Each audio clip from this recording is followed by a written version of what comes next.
Asante sana mpenzi mtazamaji wa runinga ya Cambridge mahali popote ulipo, ni matumaini yangu mzima siku hii ya leo, na bila shaka yeyote na kujia moja kwa moja kutoka jiji la Eldoret, ikiwa ni jiji la tano kulingana na sheria zetu za nchi na katiba yetu ya nchi yetu tukufu la Kenya. Na bila shaka yeyote nimekita kambi katika maeneo haya kwa sababu ya siku hiyo ya kesho, ikiwa kweli kabisa siku ya kesho kizazi cha Gen Z wanatarajiwa kuandaa maadhimisho ya kukumbuka wale ambao walifariki baada ya maandamano ya mwaka 2024 wakiwa wanapinga mwaka wa kifedha wa mwaka 2024 mwaka 2025, na kupitia hayo waliweza kupoteza wapenzi na marafiki wenzao kupitia na makovu ya maandamano hayo. Na ikumbuke kwamba mnamo mwaka wa 2024 vijana hawa waliandaa maandamano kulipinga mswada huo wa kisheria,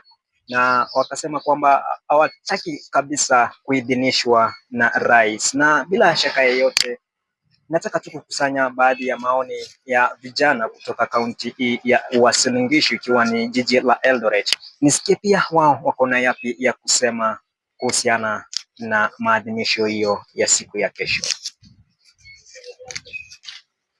Njoo karibu katika runinga ya Cambridge, na bila shaka yeyote anza tu kwa majina na utuambie uko na yapi ya kusema kuhusiana na maandamano ya kesho. Kwa majina naitwa Mike Chimtang, mimi ni mwanafunzi wa University of Eldoret. Na mimi ni comrade, mimi ni Gen Z. Niko hapa kesho, tuko na maandamano ya kuadhimisha kwa nini majenzi wetu ambao walikufa, na tunawakumbuka tu, na tunataka serikali iweze kutenda haki kwa yote ambayo walifanyia majenzi na wakaweze kutolewa fidia.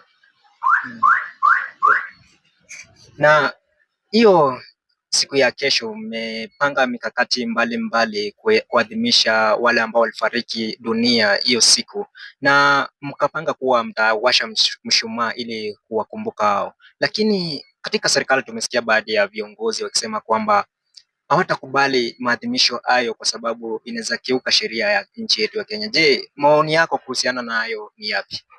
Mimi ningependa kusema hii maandamano ikue sio jinsi ambavyo hao wanasiasa ambapo wanapiga, kwa sababu huo wakati nakumbuka kwa serikali yenyewe ndio ambayo iliua hao wanajenzi. So tunapaswa kuandamana ndio haki kiweze kutendeka. Rais ningependa kumwambia kuwa haki inapaswa kutendeka na watolewe fidia wale ambao waliuawa.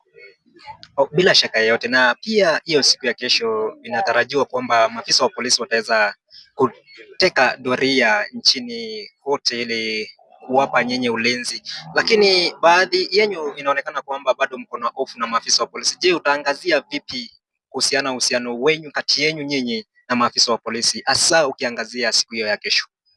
Mimi ningesema kuwa mapolisi wakikuja kwa nia nzuri, pia si hatunanga ubaya, tutakuwa tufiti, lakini wakikuja watu waanze kutuvuruga tunapoandamana kwa amani, hapo ndiposa tunaanzanga vurugu, tunaanza kutoroka, tunajikuta tumeharibu baadhi ya biashara za watu, na hapo wanakuja wanatulaumu kuwa jenzi sisi ndio wale ambao tunaharibu bidhaa za watu. Hatuandamani kwa amani, licha polisi ndio ambao huwa wanatumia force hadi tunaanza kukimbia, tunaanza kujizuia kuhusiana na hizo tear gas na hizo risasi, ndiposa tusiweze kuumizwa pia sisi nasi.